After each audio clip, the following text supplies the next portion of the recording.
Osi, what's up mga kabose? Welcome po sa channel ko guys sa today's vlog. So nandito ako sa garden ko ngayon.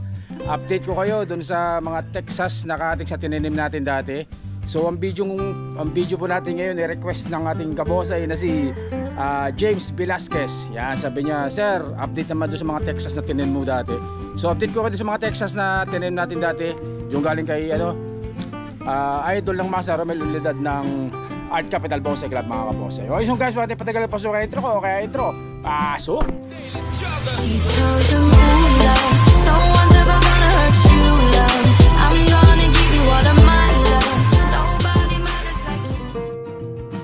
Tayo na nga mga kabonsai. So ano na to? Mabilisan. So ayan po yung ating subscriber. Solid subscriber natin yan. Si James Velasquez. Yan, update Texas cuttings sabi niya. So ayan po. So nung nagtarim po tayo nung mga Texas, kasagsagan po ng init mga kabosay. So ito po ang nangyari sa kanila. Yan. Ito dito, kalkalin natin dito. Nandiyan katanim pa sila pero hindi po nabuhay karamihan. So ayan po. So, ayan po yung mga tinanim natin. Halos hindi nabuhay karamihan kasi inabutan po ito ng sobrang init dati ng panahon. Yan. Kaya hindi nabuhay. So ayan po.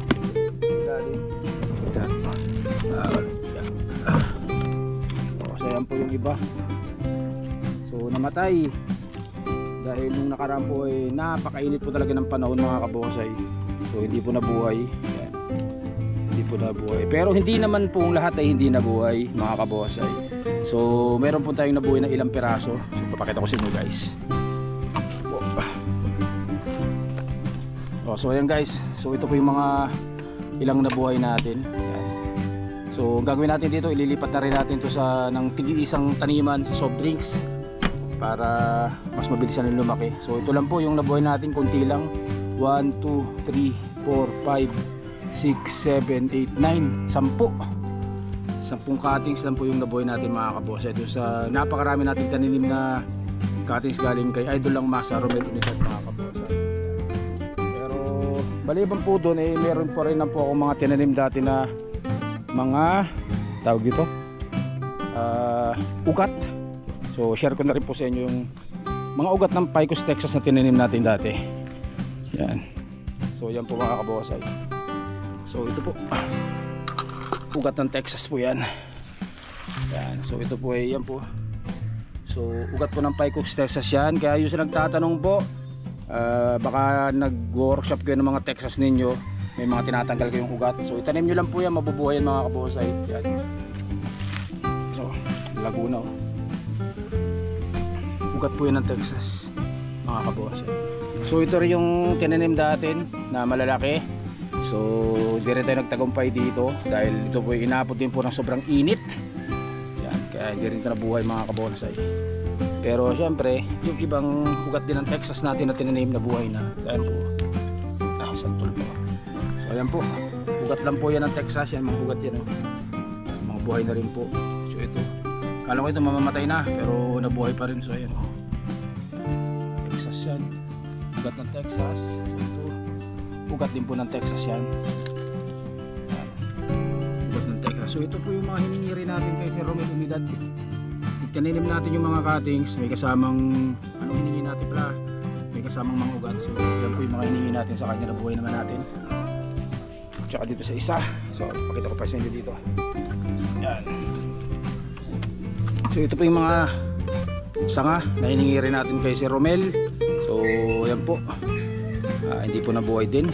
So ganyan po talaga. Ang Texas po napakaselang pong buhay niyan, lalo na yung ganyang kalalaking cuttings. So napakahirap buhayin. Mas madali po yung maliliit, yung dulong-dulo. Yan. Pero nakabuhay naman po tayo kahit papaano ng ilang piraso. So yan.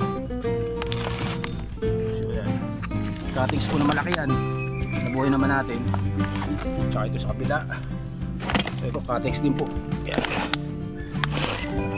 So ito nabuhay na to, nag-dieback lang kasi sobrang init nung nakaraan talaga. Grabe, sobrang init kaya namatay yan. Pero ito nabuhay na dati, may mga dahon na pero namatay pa rin. Pero ito isa na to, yan, siguradong buhay na to dahil inabot ng ulan mga kabonsai. Yan, Texas. Ito dalawang puno tuloy-tuloy na po yan guys. Pero marami rin po tayong mga hindi nabuhay.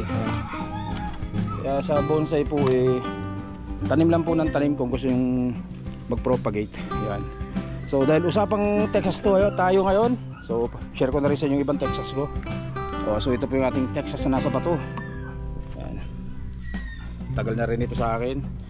So yan, naiba na yung pwesto. Dati medyo nakatayo. So ito medyo ibababa pa natin to. Ilalim pa natin ang pababa yan. So ito bagong bed natin. Ayan o, yung tali na hinila natin siya para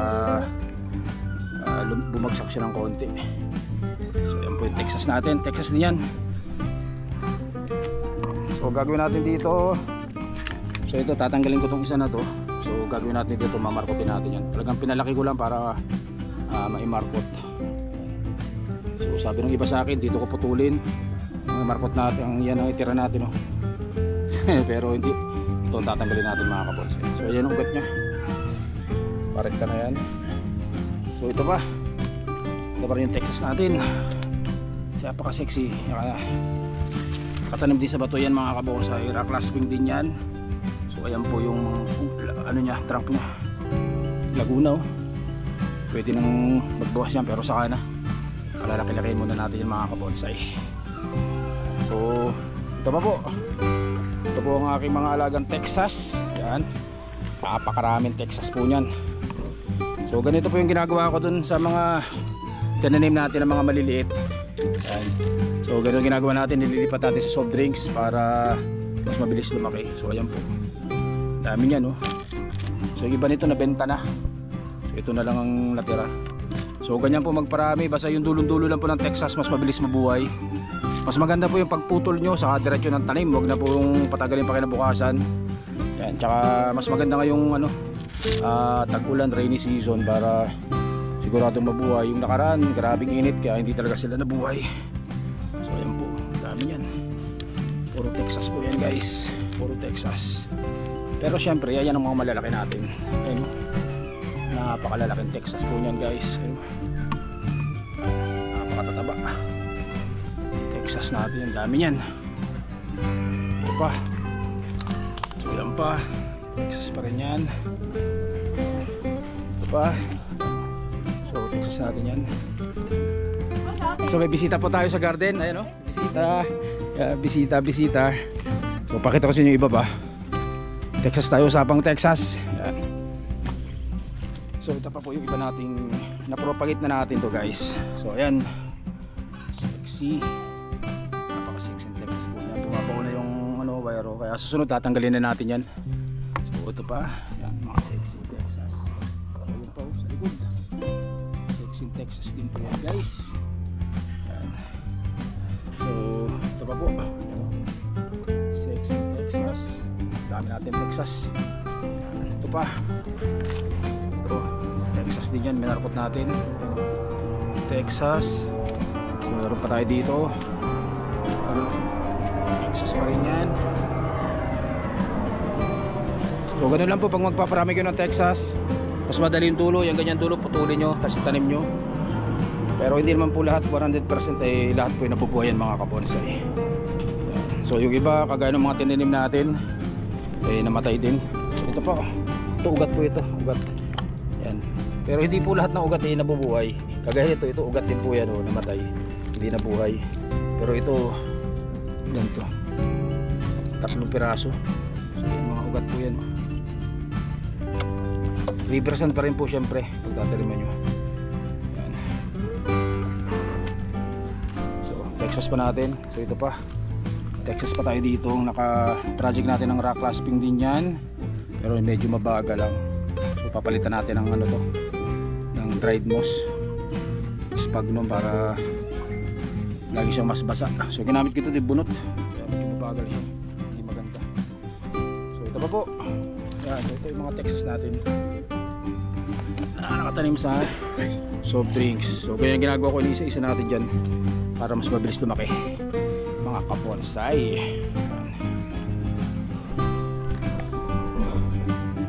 So guys, nagito yung vlog natin. So maraming salamat pa rin sa lahat ng nanonood sa mga video natin. Syempre shoutout kay Kabonsai James Velasquez. So siya yung nag-request sa video na to, yung ating update sa cutings ng ating Paikos Texas mga kabosay. So guys, ganito lang muna. Stay safe. Siyempre God bless us all po mga kabosay. Maraming salamat po. Thank you.